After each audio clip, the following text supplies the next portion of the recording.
Hello guys, in this video I am going to show you how to customize a thank you message to your questionnaire created on the office.com website.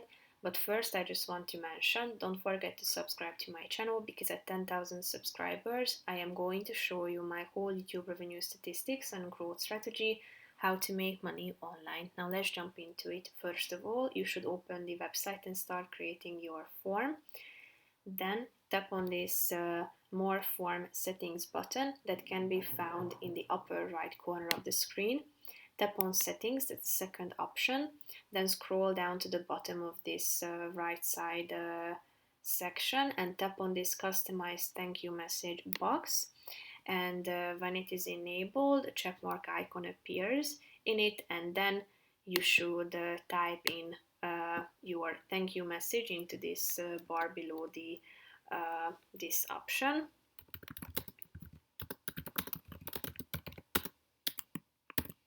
So type it in, hit enter, and then it will be updated and saved automatically as it says at the top of the screen.